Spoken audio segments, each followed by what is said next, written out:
En communication, il est très important de maîtriser l'utilisation des temps, que ce soit dans le futur, avec le futur simple ou le futur antérieur, ou le présent également, ou bien les temps du passé, comme le passé composé ou l'imparfait par exemple.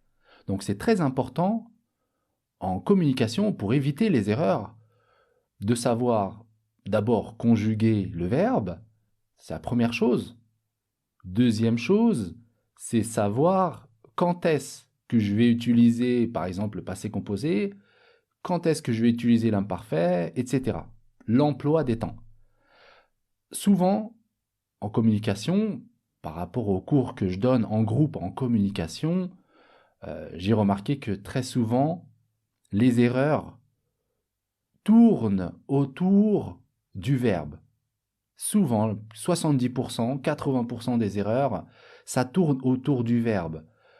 Ça peut être au niveau de la conjugaison où le temps n'a pas été... c'est pas le bon temps. Voilà, on n'a pas utilisé le bon temps par rapport à ce qu'on voulait dire. Alors, aujourd'hui, je vais vous proposer une vidéo où on va voir le futur simple. Et puis, dans les prochaines vidéos, Inch'Allah, on verra d'autres temps. Alors, pour le futur simple, on commence d'abord par la conjugaison. Comment est-ce que je vais conjuguer un verbe au futur simple?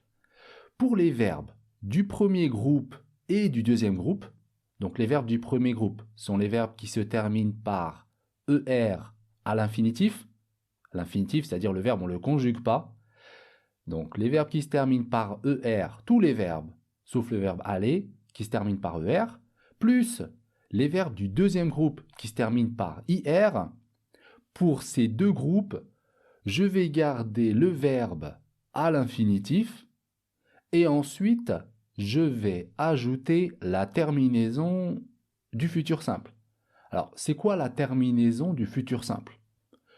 Pour je, AI, pour tu, AS, pour il, elle, on, au singulier, A, pour nous, ONS, pour vous, EZ, et pour il ou elle au pluriel, la terminaison, c'est ONT. Pour un verbe du deuxième groupe, par exemple le verbe finir, je finirai, tu finiras, il finira, nous finirons, vous finirez, ils finiront. Vous voyez qu'on a gardé le verbe à l'infinitif et on a ajouté les terminaisons suivant les personnes. Maintenant, il nous reste les verbes du troisième groupe. Bon, pour les verbes du troisième groupe, c'est un peu plus compliqué puisque ce sont des verbes irréguliers. Alors, on peut déjà dire une chose, pour les verbes qui se terminent par re, re, pour ces verbes-là, je vais garder le verbe à l'infinitif, je vais supprimer le e, j'enlève le e, et j'ajoute les terminaisons du futur simple. Alors, par exemple, avec le verbe mettre, mettre à l'infinitif, donc se termine par re, j'enlève le e et je conjugue. Je mettrai, tu mettras, il mettra. Nous mettrons, vous mettrez, ils mettront. Le verbe prendre, qui se termine par re, j'enlève le e et je conjugue. Je prendrai, tu prendras, il prendra. Nous prendrons, vous prendrez, ils prendront. Bon voilà, ici avec ces verbes-là, il faut juste supprimer le e. Pour les verbes du troisième groupe qui se terminent aussi par ir, vous savez, il y a les verbes du deuxième groupe qui se terminent par ir, on a aussi des verbes du troisième groupe qui se terminent par ir, comme par exemple le verbe partir. Bon, et bien pour le verbe partir, on va garder le verbe à l'infinitif. Et on ajoute la terminaison. Je partirai, tu partiras, il partira, nous partirons, vous partirez, ils partiront. Un autre exemple avec le verbe ouvrir, j'ouvrirai, tu ouvriras, il ouvrira, nous ouvrirons, vous ouvrirez, ils ouvriront. Et pour les verbes qui se terminent par war, war, comme par exemple voir, devoir, bon là c'est un peu différent. Ici on va garder le radical, ensuite on va ajouter R et on ajoute la terminaison du futur simple. Donc devoir, je devrais, tu devras, il devra, Nous devrons, vous devrez, ils devront. Et pour le verbe voir, je verrai, tu verras, il verra, nous verrons, vous verrez, ils verront. Bon, maintenant, les règles que je vous ai données, ce sont des règles qui ne vont pas s'appliquer avec certains verbes. Comme vous savez, en français, on a des verbes irréguliers où le verbe change complètement. Comme par exemple le verbe être. Le verbe être, ici, je ne peux pas garder l'infinitif. Le verbe être, je serai, tu seras, il sera. Nous serons, vous serez, ils seront. Le verbe avoir, j'aurai, tu auras, il aura. Nous aurons, vous aurez, ils auront. Donc il y a encore des listes comme ça de verbes irréguliers où là, il faut faire attention. Donc moi, je vous ai donné, on va dire, une règle générale. Après, bien sûr, il faut faire attention avec les verbes irréguliers. Alors maintenant qu'on a vu un peu la conjugaison, nous allons maintenant regarder un petit peu l'emploi, l'utilisation du futur simple. Pour le futur simple, en général, on l'utilise pour un futur loin, lointain. On peut aussi l'utiliser pour un futur proche. Mais en général, le futur simple, on l'utilise pour un futur incertain. Ouais, c'est un futur, on n'est pas trop sûr. Voilà, c'est ça un peu l'utilisation du futur simple. C'est pas à chaque fois, mais la règle générale du futur simple, ça va être ça. D'ailleurs, on l'utilise par exemple le futur simple quand on veut donner la météo. Et la météo, on n'est jamais vraiment sûr de la météo.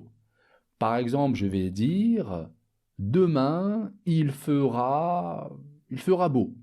Voilà, le verbe faire au futur simple. Je peux dire aussi des orages éclateront dans la matinée. On a le verbe éclater au futur, éclateront. Bon, ça c'est pour la météo. On peut aussi dire par exemple l'année prochaine, je partirai en Thaïlande. Voilà, ici, je partirai en Thaïlande, c'est le verbe partir au futur simple. Alors, vous avez peut-être remarqué une chose, dans le futur simple, souvent on ajoute un indicateur de temps. Demain, il fera beau, des orages éclateront dans la matinée, là on a demain, on a dans la matinée, l'année prochaine, je partirai en Thaïlande, donc là ici, l'indicateur de temps c'est l'année prochaine, donc très souvent, on ajoute un indicateur de temps avec le futur simple. On a aussi une autre utilisation du futur simple, c'est quand on veut donner un ordre. Là, le futur simple a une valeur un petit peu comme l'impératif, le mode impératif, sauf que ça va être un ordre un peu atténué. Ouais, c'est un ordre un peu plus doux qu'un ordre direct. Par exemple, un directeur qui va s'adresser à sa secrétaire, par exemple. Donc, il va lui dire « Vous me préparerez ce dossier pour demain. Vous me préparerez ce dossier pour demain. » Ou un docteur qui va s'adresser à son patient et qui va lui dire « Vous prendrez ce médicament 2 fois par jour. » Donc, vous voyez ici, on a utilisé le futur. Vous prendrez, au lieu de dire « Prenez ». Prenez, c'est l'impératif. Là, c'est un ordre. Prenez ce médicament 2 fois par jour. Pour atténuer l'ordre, vous prendrez ce médicament 2 fois par jour. On a aussi un professeur qui s'adresse à ses étudiants et qui va leur dire « Vous préparerez ce devoir pour demain. Vous ferez cet exercice pour la semaine prochaine. Vous ferez cet exercice pour la semaine prochaine. » Au lieu de dire « Faites cet exercice la semaine prochaine. » Vous voyez, quand on dit « Faites cet exercice », là c'est l'impératif, on donne un ordre. Vous ferez cet exercice la semaine prochaine. Là aussi, je donne un ordre, mais beaucoup plus atténué. Donc c'est une façon de demander des choses, d'ordonner des choses, sans que ce soit vraiment comme un ordre. Voilà, j'ai terminé avec cette vidéo sur le futur simple. La prochaine fois, nous verrons d'autres temps, toujours en rapport avec la communication. Nous verrons également des situations en communication professionnel. Je vous donne rendez-vous pour la prochaine vidéo.